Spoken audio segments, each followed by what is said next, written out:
వరదలు వచ్చినప్పుడు బాధలు పడేటోళ్ళు పడుతూనే ఉంటారు, చేపలు పట్టేటోళ్ళు చేపలు పడుతూనే ఉంటారు. పుక్కడికొచ్చిన చేపలను ఎవరు ఇడుస్తారు? అయితే గా వరద నీళ్ళల్లా చేపల వేట కామన్గా నడిచేదే.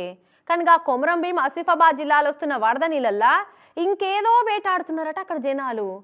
మరి ఇంతకు చేపలు కాకుండా ఇంకేం దొరుకుతున్నాయో వరద నీళ్ళల్లా పారి చూసేద్దాం పోయి.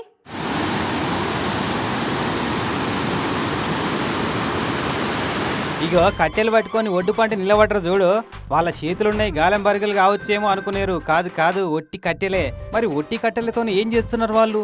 ఆయన పెద్ద పెద్ద చేపలు ఏమైనా వస్తుంటే కొడుతున్నారా అని అంటే అట్ట కూడా కాదు. వీళ్ళంతా వరద నీళ్ళ కట్టెల వేట చేసేందుకు నిలబడ్డారు నీళ్ళల్లా. కొమరం భీం జిల్లాల అడా ప్రాజెక్టుకు వరద పోటెత్తుడితోని 4 గేట్లు ఎత్తి నీళ్లు కిందికి ఇడుస్తున్నారు. మామూలుగా అయితే వరద నీళ్ళలో చేపలు వస్తుంటాయి మీదికెళ్ళి, ఇక వాటి కోసం జనాలు ఎగబడుతుంటారు. కానీ ఈడ మాత్రం ప్రాజెక్టులకి వెళ్ళి టేకు మొద్దులు కొట్టుకొస్తున్నాయట మీదికెళ్ళి. ఇగో వాగులకు దిగి పెద్ద పెద్ద బొంగు కట్టెలు పట్టుకొని దూరంగా కొట్టుకపోతున్న మొద్దులను ఒడ్డుకు గుంజుతున్నారు చూడు. ఆల్రెడీ ఓ 15-20 టేకు మొద్దులను గుంజిపెట్టి రోడ్డుకు.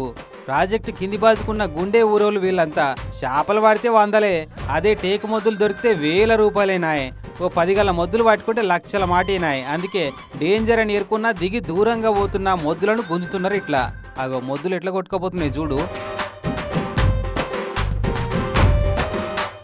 మరి ఇవన్నీ ఛత్తీస్గఢ్ జంగల్లో కొట్టిన టేకు మొద్దులో, ఆదిలాబాద్లో కొట్టిన మొద్దులేనో. మొత్తానికైతే ఫారెస్ట్ వాళ్ళ కళ్ళు కప్పి కలప అక్రమ రవాణా దందా గట్టిగానే నడుస్తుందన్న నిజాన్ని ఈ వరదలు బయట పెడుతున్నాయి ఇట్లా. మరి గింతింత పెద్ద పెద్ద మొద్దులను కొడుతుంటే ఏడ మొద్దు నిద్రపోతున్నారు అక్కడ ఫారెస్ట్ వాళ్ళు అనుకుంటురట ఈ సీన్ చూసిన కామన్ పబ్లిక్.